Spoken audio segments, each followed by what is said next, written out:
Sou Fernanda Caetano, economista, especialista em economia tributária, microeconomia, captação de recursos e análise de investimento.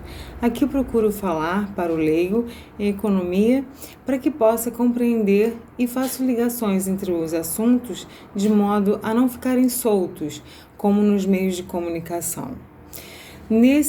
Falando de economia de hoje, da primeira semana de janeiro de 2022, vamos falar sobre a conjuntura econômica brasileira. Uma análise, então, do ano de 2021. Em um ano de pandemia, o Brasil tem superávit comercial de 61 bilhões em 2021. Ainda sobre os efeitos da pandemia do coronavírus, o Brasil encerrou o ano de 2021 com uma balança comercial superavitária, então, de 61 bilhões de dólares, informou nesta terça-feira, dia 3 de janeiro, a Secretaria de Comércio Exterior do Ministério da Economia. O valor é recorde para o único ano. O montante foi resultado de exportações de 280 bilhões de dólares durante o ano passado, menos as importações de 219 bilhões de dólares. Conforme a Secretaria, o país registrou no período uma conta corrente total de 499 bilhões de dólares. A conta corrente do comércio, que reflete a soma entre as importações e exportações de produtos em geral, é um dos indicadores utilizados por nós economistas para medir o grau de abertura do país ao comércio internacional. Quanto maior a conta corrente de comércio, maior é a abertura. Os 61 bilhões de superávit em 2021 superaram em 21% o resultado obtido em 2020, quando a balança havia sido positiva em 50 bilhões de dólares. As exportações de produtos no ano passado, em valores, cresceram 34%, considerando a média por dia útil. Já as importações aumentaram 38%. Na apresentação dos números, o Ministério da Economia justificou o resultado considerando a forte recuperação mundial em 2021, resultado do aumento da vacinação e de programas de estímulo em países com espaço fiscal disponível. Além disso, o cenário com preços de commodities elevados ajudou países como o Brasil, que tiveram suas exportações impulsionadas em níveis recordes, com ganhos provenientes de aumentos dos termos de troca cambial. As exportações superaram as importações também em dezembro de 2021. De acordo com o Ministério, a balança comercial brasileira no último mês do ano foi superavitária em 3 bilhões e 948 milhões de dólares. O valor foi resultado de exportações de 24 bilhões e de importações de 20 bilhões. A conta corrente do comércio no último mês do ano somou 44 bilhões de dólares. Bom, para entendermos melhor a recuperação econômica de 2021, precisamos revisitar 2020 e os problemas causados pela crise pandêmica e os resultados do desempenho da economia de 2020, que revelam que os custos das medidas adotadas para enfrentar a pandemia do Brasil, notadamente os lockdowns, foram bastante elevados. O produto interno bruto do Brasil caiu 4,1% em 2020. Constatou-se apenas que a agropecuária teve um aumento de 2% em comparação a 2019. Por sua vez, a indústria teve uma queda de 3,5%, os serviços 4,5%. Os efeitos dessa recessão econômica em 2020 causou a diminuição dos níveis de produtividade das indústrias, aumento do desemprego, diminuição da renda das famílias, queda nos níveis de investimento, perdas de faturamento em comércios, serviços, entre outros efeitos danosos. Diante desse cenário inquietante, agravado pela segunda onda também da pandemia do coronavírus, a principal preocupação era da consistência do processo de recuperação da economia brasileira em 2021. Assim, os indicadores de desempenho da economia brasileira no primeiro trimestre permitiram afirmar que a recuperação em 2021 iria ocorrer em forma de V. A recuperação da economia em forma de V ocorre quando, após uma queda abrupta da atividade econômica, acontece uma alta da mesma intensidade. Entretanto, o desempenho veio abaixo do esperado e fez com que o PIB do quarto trimestre passasse de uma alta de 0,3 para uma queda de 0,2 em relação ao terceiro trimestre. Assim, a projeção do PIB de 2021 foi mantida em 4,58%.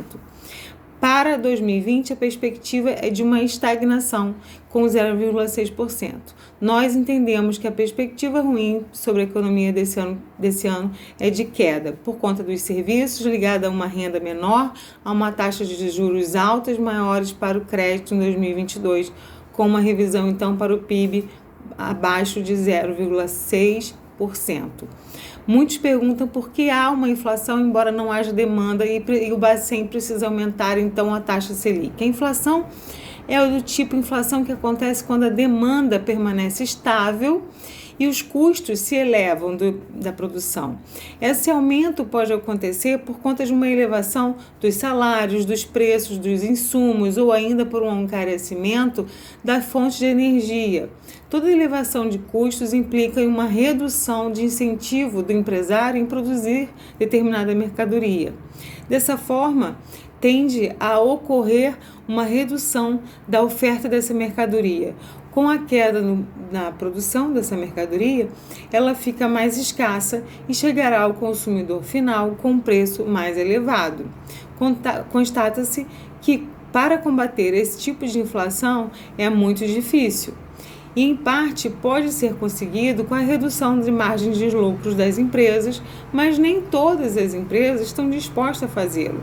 E a política monetária precisa ser, então, mais contracionista, como está sendo com o Banco Central aumentando as taxas Selic. A taxa Selic. A inflação deve desacelerar em 2022, mas seguir acima da meta do Banco Central. O IPCA, o Índice Nacional de Preços ao Consumidor Amplo, indicador oficial da inflação, deve ficar entre 5% e 6%, menos da metade dos 11% atingidos em 2021. Ainda assim, estará acima do centro da meta do Banco Central, que é de 3,5%. Os juros mais elevados e a economia desaquecida vão ajudar a reduzir o ritmo da inflação, mas com essa trajetória de queda será mais forte a partir do segundo semestre e o dólar ainda continua acima dos 5,50, o IPCA deve estourar a meta da inflação. A valorização do dólar em relação ao real é apontada por nós economistas como o principal motivo, um dos principais motivos para a inflação no Brasil estar mais elevada. Entre nós economistas pensamos que a alta poderia ser contida e um dos remédios do governo para isso poderia ser conter o dólar. Segundo nós, a maioria dos economistas, o Banco Central poderia ter atuado melhor e suavizado a alta dessa moeda, da moeda americana, com algumas medidas, né? O Banco Central poderia ter segurado em parte a valorização do dólar, vendendo dólares à vista ou contratos financeiros, que são alguns dos meios que o Banco Central teria para influenciar o câmbio para baixo. No entanto, a intenção da autoridade monetária de conter a alta imediata da moeda poderia acarretar em algumas pressões inflacionárias no cenário interno. Tal atitude também protege setores da economia dependentes das importações e prejudicaria alguns setores exportadores, agricultura, commodities, agropecuária, entre outras atividades econômicas com viés fortemente exportador no Brasil. E o Brasil é agroexportador e o PIB depende muito desse segmento.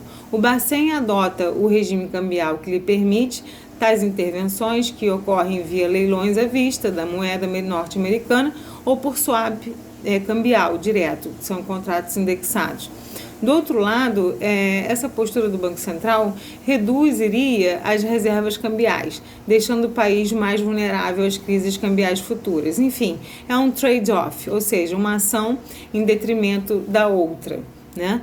E que o Copom tem que enfrentar nessas situações. Estamos percebendo ações permanentes e conjuntas do Banco Central com o Ministério da Economia e o Governo Federal para colocar a economia nos trilhos, ajustando as curvas para que volte ao desenvolvimento, mas o próximo ano ainda será de incertezas, de intervenções dos demais poderes e havendo eleições presidenciais com muitas incertezas. A previsão então é de estagnação da economia com a inflação. E a gente fica por aqui nesse Falando de Economia. Espero que vocês tenham gostado e no próximo Falando de Economia a gente vai falar com um tema menos abrangente.